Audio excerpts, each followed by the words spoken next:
video clips on our LinkedIn, TikTok, and also Instagram and Twitter as well. And today, as you know, there's a program that is going on, and no, it is going to start at the end of July. And to share and to hear more about that, we have invited Pastor Cyril and his wife, Pastor Anna, from Home of Salvation Ministries, to share more about that. But before we get more into that details, let's hear about the two that we are talking about. Pastor Cyril, thank you and welcome. Thank you, Robert. Just in brief, who is Pastor Cyril? Yes, I'm Pastor Dr. Cyril Siringwani. I'm the senior pastor for Home of Salvation Ministries, operating in Zimbabwe, in Bromley, a farming community.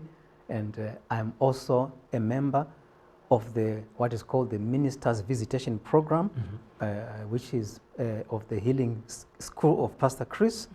So I am responsible for promoting the Healing School of Pastor Chris, actually in the Africa region, in Zimbabwe and beyond in the Africa region.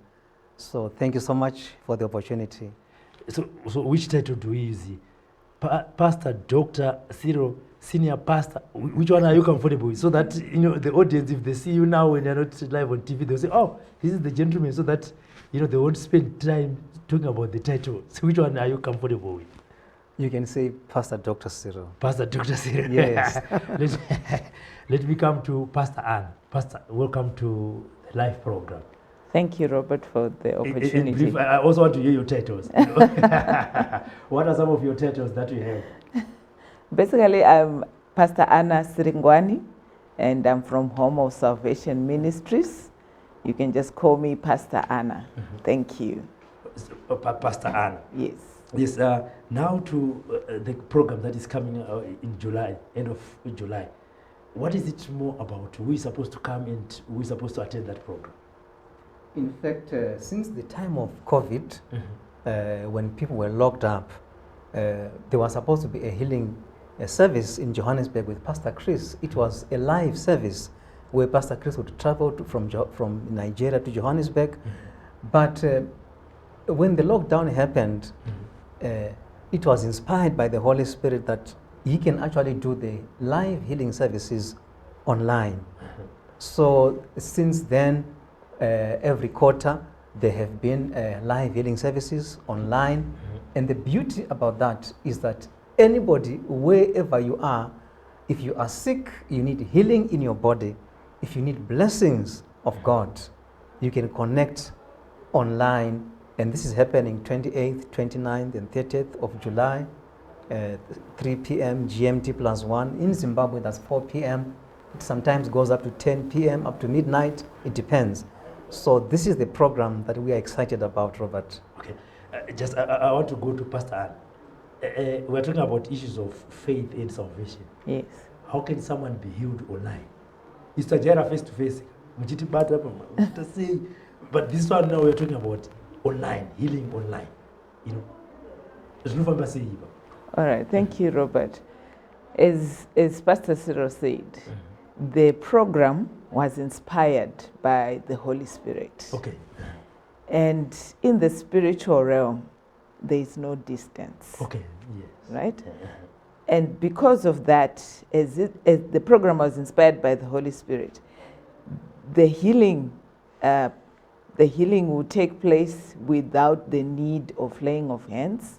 Okay. Just the spoken word will bring healing to the person. So it's the person who is hearing the message, okay, and their faith is built up, and they are able to actually receive the healing that they need in their bodies. So it's through faith, it's through understanding that there is no distance in the spiritual realm.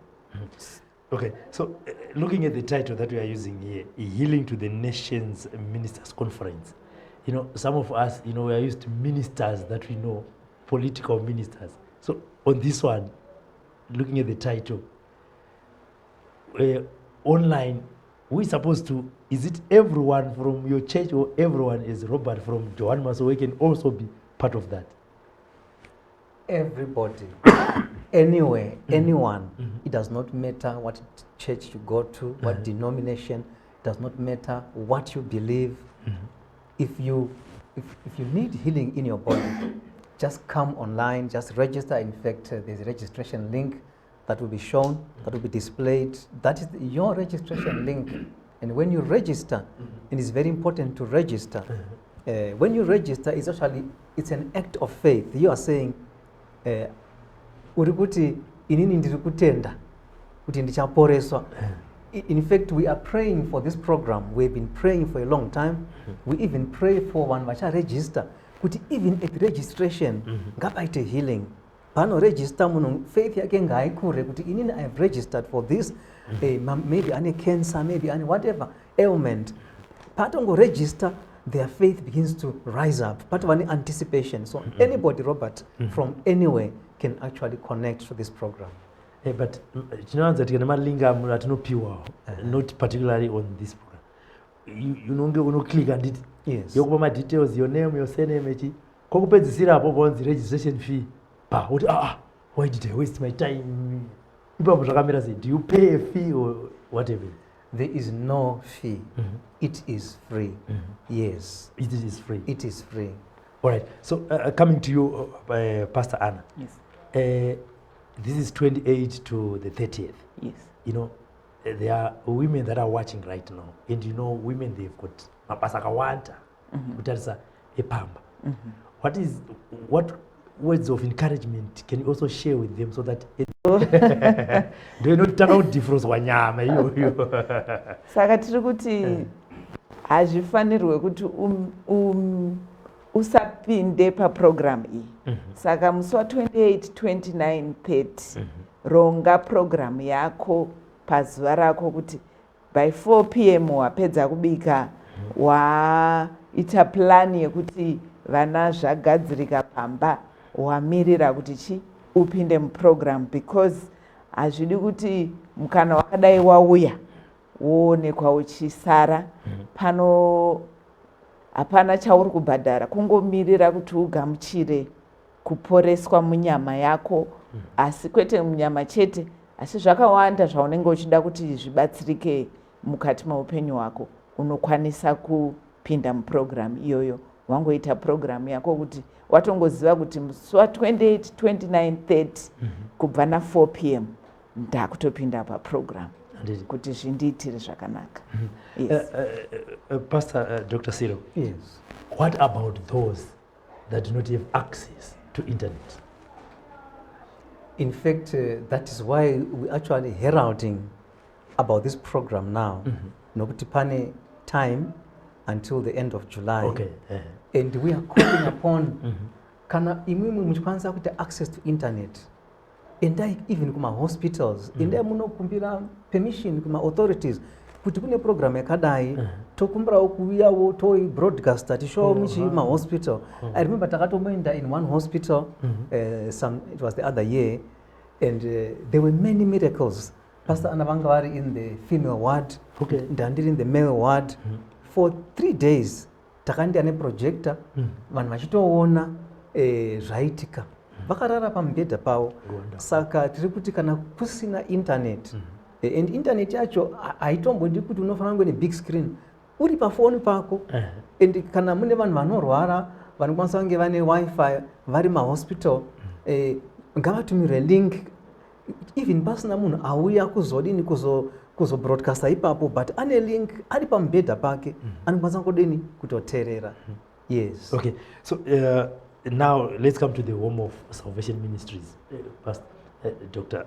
Cyril, where are you based, and in terms of your church services, you know, during the course of the week, how are they like? We are based in Bromley. It's at a farm in a rural farming community. Okay. Panonzi Pamana Farm. Mashkapa Bromley, you turn into the into the rural areas, into the farms, about 10 kilometers. You get to our church venue, and tonight every Sunday from 8:30 Makuseni, by 11 tinengeta pizza. Yes. And midweek vanoita ma cell groups kudzimba dzavo, ma-home groups. So on Thursdays, vanhu vanenge vachita ma-home groups, vachinamata vari kumba.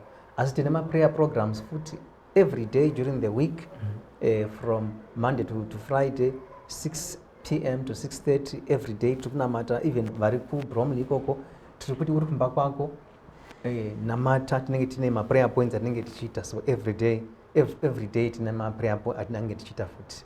Yes. Pastor Anna, tanzwa Pastor Dr. Cyril vachiti makanga muri kune imwe female ward on the last session. Yes. This year munenge muri come musi wa28. Praise the Lord. Come 28, 29, 30. Tiri kuronga kuti tichange tichiona, tiri kukurudzira vanhu vazhinji kuti vanhu vange vachiona vari kudzimba, nokuti kana vanhu vari kudzimba hapana anosara, hapana anoti vana vanozopindwa nechando tikafamba transport chii. Tiri kungoti munhu uri kumba ita plan. Tikadaro tinotoziva kuti dzimba zhinji, misha mizhinji inenge yakakonekta vachibatsirikana. Kana pasinawo internet, tiri kuti koka hama dzako kana kuti vavakidzani vako vauyewo muchingoonawo program iyoyo muri mudzimba. Kana paine murwere maybe ari bedridden asi muchiziva kuti pane program yakadai asi ndineighbor, chiitaiwo plan yekuenda imomo mundoona pamwe chete naye. Saka tikange tiri mudzimba tinoona kuti vanhu vazhinji vanokwanisa kupinda muprogram. Okay. Just of interest, Pastor Anna, when I'm still on you. Yes. How easy or difficult is it to be a pastor, as a woman pastor, a mother, and a wife? How do you manage those roles, you know? Oh, thank you, Robert. Zvinoda balance. Musanyebenye kuti muri vari panapa kusaka muda ngatiti hapo. Hapo. Zvinoda balance. And ndinotenda Mwari nedzidziso yandinowana kubva kuna Pastor Chris, vanova ndivo teacher vedu. Nokuti through the word unoziva kuti my role as a mother ndezvizvi, as a wife ndezvizvi, as a sister, as a friend, as a pastor, because tinotrainwa zvese. Unotarisirwa kunge uchiita marozi iwayo uchiaita zvakanaka. Saka nekuburikidza neshoko zvinoita nyore. Otherwise pasina shoko zvinenge zviri magidigidi acho anowanda. Asi shoko rinorerutsa ndima. Kwamuriwo Dr. Cyril, junior pastor kanjani kunetsa? Because tiso kama junior acho tichiri kuzvinzwa hapa iwe muri senior. How then do you mold them kuti no kuti ufambe munzira yaMwari, the kind of behavior that is expected from you ndezvizvi? Because I know there are also junior pastors that are watching right now, but havana chance yekuzese pamwe kuita face to face name, the message that you can give them so that they can live a pure life. Munoziva chinoita kuti basa riite nyore. Let's start with you as a pastor. Une vanhu vakakutarisira, majuniors ivavo nesangano. Chinodiwa rudo. Munoziva mambo Jesu Kristu vakataura kuti inini I came to serve. Akati do not lord over your people. Vanhu vauya kuchechi havasi nhapwa dzako kana uri pastor. Unovabata nerudo, genuine love. Nokuti kunonzi for God so loved the world that he gave his only begotten son. Chakaita kuti Mwari vatume mambo Jesu Kristu rudo. Saka isusu tikatanga nerudo, zvese zvinodini dissolve murudo. Hapana kana munhu akatadza uka apply love, uka apply rudo. I can talk of a very controversial situation yakaitika muBhaibheri. The woman was caught in the act of adultery. Vanhu vakamuunza kuna Jesu kuti what do you say about this woman? That woman deserved to be stoned, but Jesus demonstrated love to that woman. So my message is, let's demonstrate love. And as a leader, let us be guided by the word of God. Shoko ramwari rinoti chii, tikada kuita zvinhu zvisiri mushoko ramwari ndo patinorasika ipapo. Thank you. In case you have just joined us, we are with Pastor Dr. Cyril and his wife, Pastor Anna. We are talking about the upcoming Healing Streams live healing services, which is going to take place on the 28th to the 30th of July. And this is an invitation to all of you, and it is going under the title Healing to the Nations Ministers Conference. And as Pastor Dr. Cyril said, you are supposed to log in and register now so that you'll never miss this healing service. And Pastor Anna said, for the women out there and also fathers, you need to plan accordingly because it will be starting from 4 p.m. for those 3 days. For now, let's take a break. She's free. Get ready to be made well. Get ready to begin living your life of glory because Jesus Christ makes you well. The Healing Streams live healing services with Pastor Chris is here again. Unprecedented torrents of the miraculous will flow across the globe. I can walk now, I can stand, so I can do the normal work. My life is totally changed. Through the man of God, Pastor Chris, I received my miracle, and I looked at my legs and they were perfectly equal. With God, nothing is impossible. The Bible says all things are possible to him that believes. All you have to do is believe. There will be miracles of salvation, deliverance, restoration, wholeness, and divine transformation. I'm healed. Now I can move. Oh! Register for free at www.healingstreams.tv/LHS. For more details, call the number showing on your screen. The services will be broadcast live on www.healingstreams.tv and the Healing School mobile app. Healing Streams live healing services with Pastor Chris. The set time for your healing.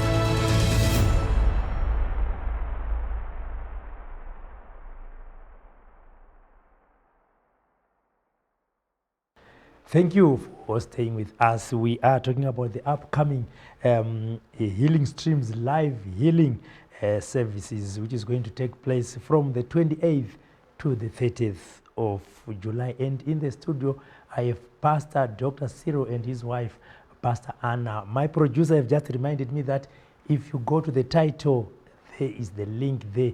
You can just click it and you can register. Pastor, let's talk about this magazine.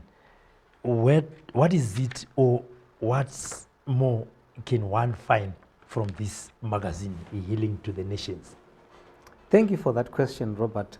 This is the Healing to the Nations magazine. Mm-hmm. It is published every month. So this is the June edition. Uh-huh. And in the next 2 days, we shall also be having the July edition. Mm-hmm. Now, mu magazine mune nhau dzekuporeswa. Munowana futi ma-testimonies ezvakaitwa pama-previous editions of the Healing School. Munowana futi shoko ramwari rinotaura panyaya dzokudini dzokuporesa. I can give for example, pane title yakatonzi Change is Your Responsibility. Ndi Pastor Chris vanenge vachitodzidzisa kuti kana uchida kuti zvinhu zvichinje, if you want change in your life, it is your responsibility. But havapedzi ipapo vanotaura kuti what are you supposed to do. Tinowana futi prayer of salvation iripo, ndaugamuchira Jesu aripo. Asi chikuru chatinoona mubhuku iri ndoda kutaura zvaitika mubhaibheri. Bhaibheri rinotaura Acts chapter 19 kuti nema handkerchiefs nema aprons aibva panani pana Paul, vanhu vaipora. Vanhu vazhinji nemagazini ireri vari kupora vachiriverenga, vari kupora mwe kungobata vanotopora. Hatisi kuti magazini ndiMwari, asi simba raMwari riripo. Hatisi kuti namatai magazini aiwa, asi simba raMwari riripo. Nokuti simba raMwari mubhaibheri raitoita transmit, raitofamba nema handkerchiefs nema aprons aibva pani pana Paul. chero nomumvuri waJesu simba raMwari raifamba. Kune mastories ero mukavhura imomo pane matestimonies evanhu vakaporeswa futi vavhura magazini ireri. Saka magazini iri riri loaded. You also learn the word of God. So this is a loaded magazine, and we always encourage people to actually have, we can send soft copies. Okay. Tumasa pa email, kana pa WhatsApp, or you can print for yourself. Anybody is allowed to print. You can print 1,000 copies. Okay. Which to distributor. So even muswacho we program, kana wa dana vanhu, wakoka vanhu, printa makopi, uchitopa vanhu, vachitoonawo. Yes. Okay. Pastor, ndazwa mchiti munogona kurisenda pari pa WhatsApp. Are you then going to give us or give the viewers the number so that those that are watching right now can even send you a message and say, Pastor, nditumire magazine? Exactly, we can do that. Go ahead. You can send on 0772 432 290 kana kuti 0773 860 680. That's the number. Those are the numbers. Yes. So let's go to the program from the 28th. Yes. It will be from 4 p.m. to kusvika usiku, dzimwe nguva kuma 10, dzimwe nguva kuma midnight, depending kuti nokuti what happens is that kune vanhu vakawanda vanotoenda kuNigeria kunamatirwa. Saka vanotanga yavo vanamatirwa. Asi kune vanhu vakawanda vanenge vakaregister zvokuti vanenge vachitotaridzwa pa screen. Saka after pastor vanamatira vanhu varipo physically, vaenda ku screen vachinamatira, and vanenge vari thousands and thousands of people. Saka dzimwe nguva program inosvika kana kuma midnight, kana kutopfuura kuma midnight. And ndaona pamwe pakanzi you can get the videos online past www.healingstreams.tv. After this, can I even, if I miss the program, let's say ndatadza kubata ya 4 to midnight, the following morning, am I able to rewatch what happened as well? Ma programs aya habudi chete pama website amuri kuona iyi, anobuda futi kana pa YouTube, kana pa Facebook. Asi pa YouTube unokwanisa kutoona program yanga iripo nezuro, unokwanisa kutoona. Ndinoyeuka imwe shamari yangu ari kuAmerica airwara, saka akatondifonera after day 1 ndikati chitoenda utonodownloada utonoona program yanga iripo last night. Akatopora achitoona program yanga iripo from YouTube. And yes. Pastor Anna, doubting Thomas is ariko. Yes. Akanga ariko kare, ariko na zvino acharamba ariko. Dzidziso yamunga vapi ndeye kuti hongu unogona kunge uchine ka doubt ikako pachine time apo. Word of advice yamunga vapi kuti faith yavo isumukire vagobhilivhawo kuti kubva musa 28 kusvika musa 30 ndikasangana neprogram iyi ndinogona kupona ndeye kuti chii? Okay, thank you Robert. Nyaya iripo ndeyekuti shoko raMwari rinoti shoko rakatumwa vakaporeswa vakadzikinurwa. Saka zvatiri kuti pamuri kugadzirira, pamwe uri kuvhunza mubvunzo une mubvunzo wekuti zvinoita here kuti munhu angoporeswa achingoona paTV, ndiri kukurudzirazve kuti torai nhamba dzapiwa idzi moverenga muchionawo matestimony, nokuti pashoko pamuri kurinzwa muchinzwawo matestimony ari mumagazini aya, faith yenyu inosimukira. And uyezve unogona kuti kana network ikazonetsa musi wacho zvinozofamba sei? Tati zvinhu zvaMwari, zvinhu zvaMweya Mutsvene hazvina distance. Saka zvinogona kuti pamwe network yatokata zvechuwa, program iri pakati, pamwe pastor havasati vakunamatira vanhu, pari kuitwa matestimony oti saka ndozodii pakadaro. Tiri kungoti zvoni kutenda kwakakosha. Ndichapa muenzaniso watakaita 2021 program. Takanga tiri ikoko kuBromley kwatinoitira chechi. And it's musango mukati mumafarms. Network ndobva yatodzima. Yadzima kudaro tikati kune vanhu vanga varipo ngatinamatei kutenda kwedu. Pasa kwavari ikoko it's live. Saka pavari kunamatira vanhu iwe gamuchira kuporeswa kwako. Takaona matestimony akawanda tiri murima asi takaona kubata kwaMwari, tichiona kuti nevanga vachidhautawo vachibvunza kuti zviri possible here izvi, ndo vakatouya vachizopa umboo neupupuri hwakakura.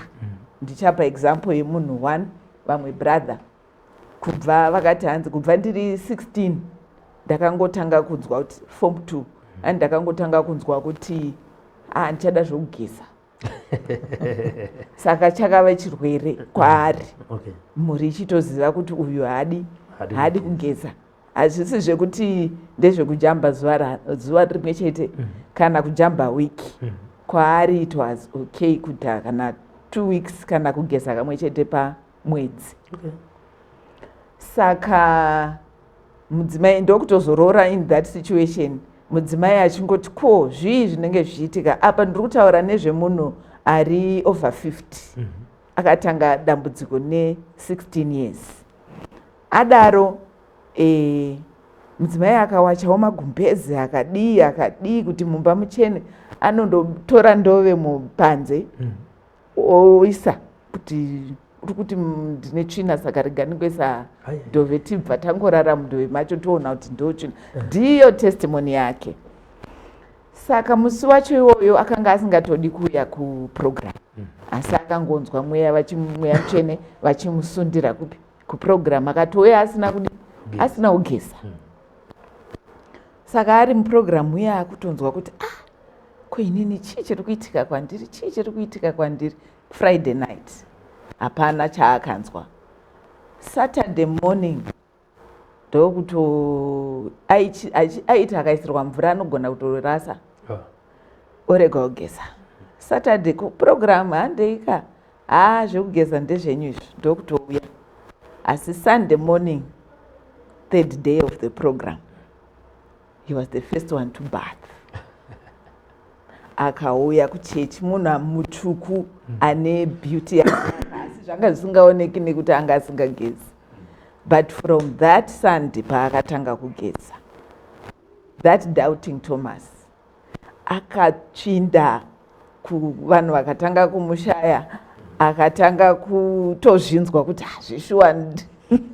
Saka tiri kuti kana nyange uchidhauta zvakadii, mweya mutsvene, Mwari vane compassion, vane rudo ruya rwanga ruchitsanangurwa kuti vanoda kuti vana vavo, vanhu vese vawane ruponeso. Saka pane nyaya yako inoda kugadziriswa, tiri kuti connecta, unowana rubatsiro. Pastor Dr. Cyril, tiri papo rega ndiemi kunemisa senior pastor. Imimi mapastor nevamwe venyu vanonzi vanobhadhara vanhu vanouya kuzopa matestimony ekunyeba.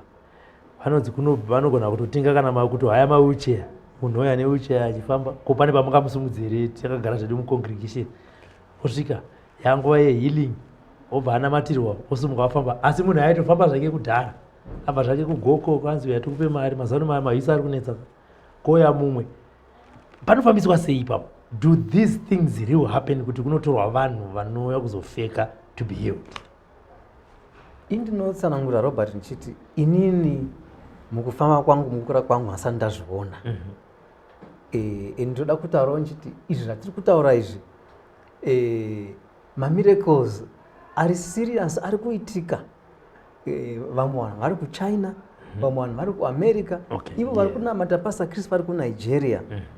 Kunotova netestimony yemunhu akatofa, anga atouya kuhealing school kunonzi chi kuprogram ikoko, achirwara zvikuru ndobva atofa akatomuka. Saka nevanhu vari kusumuka kumawheelchair. Saka matestimony yayo aripo, ndinoda kutaura nchiti hasi matestimony okumbofeka, okumbodini, nokuti by the way, let me tell you, vanhu vari kuconnecta. The last time that people we had this program, there was over 6 billion connections recorded. Wow. Over 6 billion. Saka, this is happening at a very large scale. And vanhu vanotuma vega ma testimonies. In fact, during the program, vanotovhura malines, vanhu vachitofona, vachitestify, vachifona from all over the world. Vanotozovhara kuti nguva yadadini, ngatichiendai kumba ngatimbostopa iko zvino matestimony achingodini achingouya matestimony achingouya. And yes, assuming that there are other pastors that are faking those healing sessions, what kind of advice can you give them? if there's anybody faking healing, you don't have to fake healing. Shoko rinotaura kuti judgment will come, but judgment comes first in the house of God. You will be exposed. If you are faking healing, you will be exposed. Don't play with the power of God. Nokuti vanhu vanoda kuporeswa, munhu ane cancer, munhu ane asthma, munhu atambura antika, ende kana iwe ukadana munhu kuti ndinoporesa asi pasi uchinyepa, Mwari havazvidi izvozvo. So anybody who is doing that, you need to stop. You need to repent and stop. Yes, there you hit. Pastor Anna, Yes. As a female pastor, I know as man I was a confider. Nini zvakadai. Yes. My challenges are kusangana nemadzimai ari kuya kwamuri kuzoconfide kuti inini zvinhu upenyu hwangu kumba kwangu kwamira kwakadai so akamira sei without even going deeper, and muri kuvabatsira sei madzimai iwe? Semadzimai ari mumhuri maresponsibilities akawanda. Yes, kuchengeta vana, kuchengeta mhuri at large nehama. So zvandachimbotaura zviya zvokuti kubalansa ndo kuti panobuda dambudziko, kuti uri kutarisirwa kuti uchadai pamwe ndiwe breadwinner futi in the home. Saka unoona kuti zvibatane zvinyatsoti zvinenge zvichinetsa. Saka pamwe munhu anenge asingatombozive kuti ndodini nemamiriro akaita zvinhu, mungave mumba, mungave marriage, vangave vari vana chaivo. Vana vanokura, pese panokura mwana, each age group ine machallenges ayo. Mwana wega wega anokura makuriro ake. So first born yako inogona kunge yakatosiyana nesecond born nethird born. Otoshaya kuti saka samai uyu ndodhila naye sei. Saka ndo machallenges upenyu hunenge huchiraramwa. Saka pavanouya tinogara pasi toona kuti dambudziko racho nderipi, asi chatinongokurudzira ndechekuti go back to the word. Dzokerai kushoko, nokuti shoko ndo the last authority, kana kuti tinoti pachishona shoko ndo pekupedzisira. Patinosvika ndo patinowana rubatsiro, uye tinenge tichiti shoko, tichiti kunamatira situation yacho, uye kuzvipira kuna mweya mutsvene kuti munhu awane guidance yakakwana, nokuti mweya mutsvene ndo vanotoziva zvese. Kana vakupa mwana vanotoziva kuti uyu anofanira kufamba so. Saka tinovadzosera kushoko. There you are in the studio. I have Pastor Anna and Pastor Dr. Cyril, where we are talking about the upcoming Healing Streams, a live healing service which is going to take place from the 28th to the 30th of July under the title Healing to the Nations Ministry. Mukatipedzise kuti chini kuti zvakuti kuti umuke kana kuti sezvatutaura muzwa 28 muzwa 30 ndo pakanyanya kuti tiomera upenyu hwedu, ndo pane mathendi baba mara ikwani. Saka vakomana mazana anga achiti amana zvinotinoona upi time ndira unongwavha ndo language yedu kunotsvagira muri kuti tese zvinhu zvibalance mumba.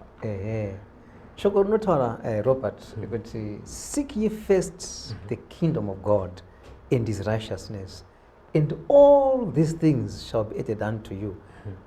Pakanzi all these things, mune zvese, mune mari, mune chii. Saka iwewe tsvaga zvinhu zvaMwari, ida zvinhu zvaMwari. Kana une challenge yemari, iise kuna Mwari.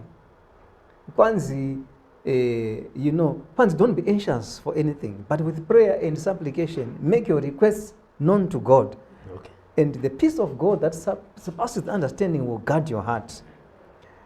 Mindiro yese iri munani muna Mwari. Saka ngatiregei kutsvaga mati kungwavha Ngwavha, ngatiregei kurega kuenda kuchechi kana kurega kuya kuprogramu tichiti ndiri kudini ndiri kungwavha ehe. I don't know who's going to take this one. One thing that takes people out of the church is discrimination. Inini kana ndichibva kumba ndogona kubva ndine machallenges angu and ndinoda kuchurch ndoda kutarisira kudiwa love, peace and harmony, but vamwe vanhu vanoziva kuti ndakabva kuchechi nenyaya yediscrimination. Zvichida ndakutanga kurwara nechirwere chandinenge ndasangana nacho hameno tichiyamba tozi kana Robert ndikangogara apa munhu anongosunga kunge ari kuenda kutoilet paanodzoka agara pa kuti namu ndisitsewo bhaibheri rako rakanga ndasiya. How does that happen in a church, where people are praising and worshiping but paonekwa discrimination? There should be no discrimination in church. In fact, if I can share with you, Robert, ndakamboenda ku healing school South Africa pavaita ma live healing sessions. Kune kutori ne a place yokuti munhu wacho ukamutaridzwa kunotonzi viewers discretion.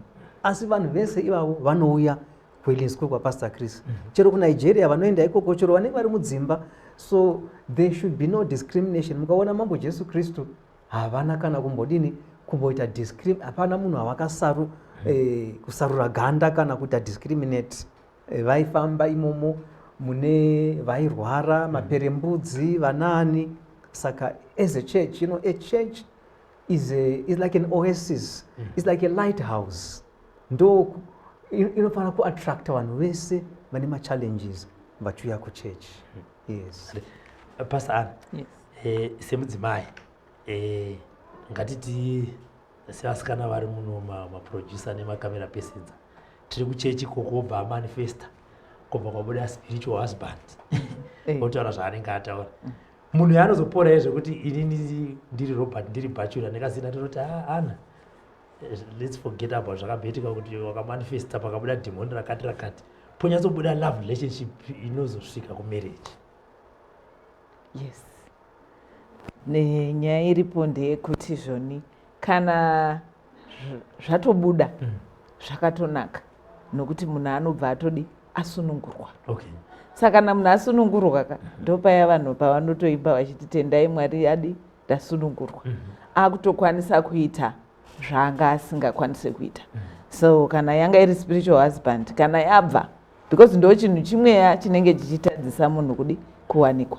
So you find kuti maybe anenge achiti vanhu anenge achitoonekwa semunhu akadi akaroorwa. But once that spirit is gone, she's free to get married, she's free to be loved, she's free to have her own home and to live her life. So kana zvato manifesta zvakatonaka. Yeah. That's fine. Pastor, as we come to the end of this program, where can people find you before, during and after this program that we are talking about? Isusu were available even by my number tataura my WhatsApp numbers and also on our Facebook page Rakanzi Homo Salvation Ministries. The numbers once again 0772 432 290 0773 860 680. Kuda kutaura futi Robert kuti even as we are in this program, even in the few minutes tasara ipapa uri ikoko kwauri expect a miracle, expect healing. Pastor Anna mataura kuti in the realm of the spirit hapana distance. Saka even mashoko atiri kutaura tauya pano kutaura nyaya yechi ye healing, expect healing. And also one thing that I also want to share is that kana uripo usati wagamuchira Jesu, it's very important ugamuchire Jesu nasi. Saka wherever you are right now, I want you to repeat this prayer. I'm going to say it and you will repeat shoko iri. Tauna mata kuti ugamuchire mambo Jesu Kristu. Nditevedzere. Ti Mwari Baba. Mwari Baba. ndinoyakwamuri ndinoyakwa mumwe nemuzita nemuzita ramambo Jesu Kristu. ramambo Jesu Kristu. Shoko renyu rinoti Shoko renyu rinoti ani nani ani nani andaidza zita renyu andaidza zita renyu achaponeswa. Mambo Jesu Mambo Jesu ndinobvuma ndinobvuma muri mwana waMwari ndiri mwana waMwari makafira matadzo angu makafira matadzo nezuva angu rechitatu nezuva rechitatu makamutswa kuvakafa. makamutswa kuvakafa. Uyai mumwoyo mangu Uyai mumwoyo mangu muve Ishe muve Ishe nomuponesi nemuponesi woupenyu hwangu. woupenyu hwangu. Nemashoko aya nemashoko aya ndakugamuchirai ndakugamuchirai ndava mwana waMwari ndava mwana waMwari ndinokutendai. ndinokutendai. Amen. Amen. Pastor Anna, your last words to anyone who has been watching this program from the start up to now. Thank you, Robert, once again. Tiri kuti Healing Streams Live Healing Services na Pastor Chris kubva musi wa Friday 28th kusvika musi weSunday 30th of July. In Zimbabwe it's 4 p.m. kusvika program yapera. Wanikwawo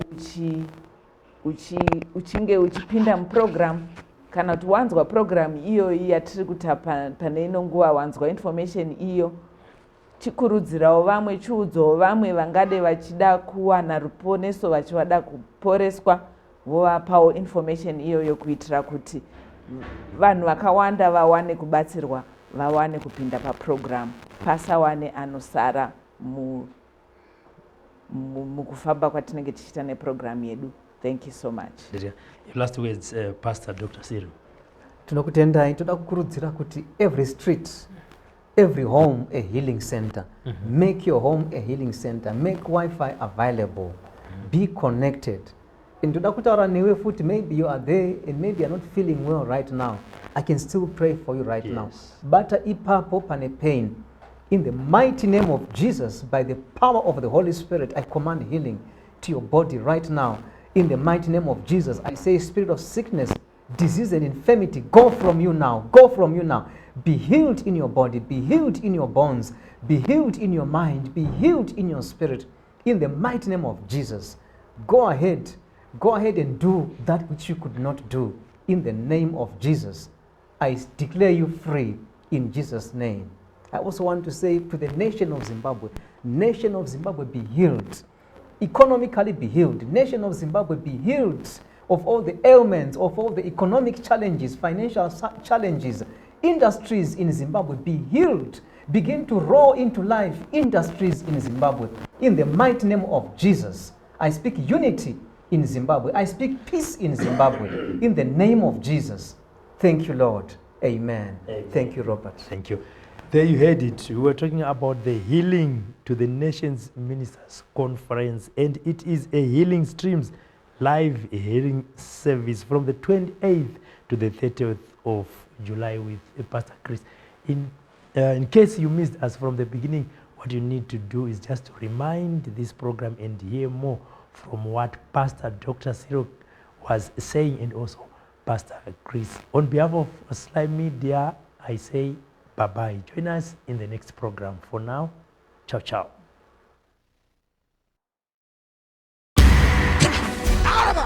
She's free. Get ready to be made well. Get ready to begin living your life of glory because Jesus Christ makes you well. The Healing Streams live healing services with Pastor Chris is here again. Unprecedented torrents of the miraculous will flow across the globe. I can walk now, I can stand, so I can do the normal work. My life is totally changed.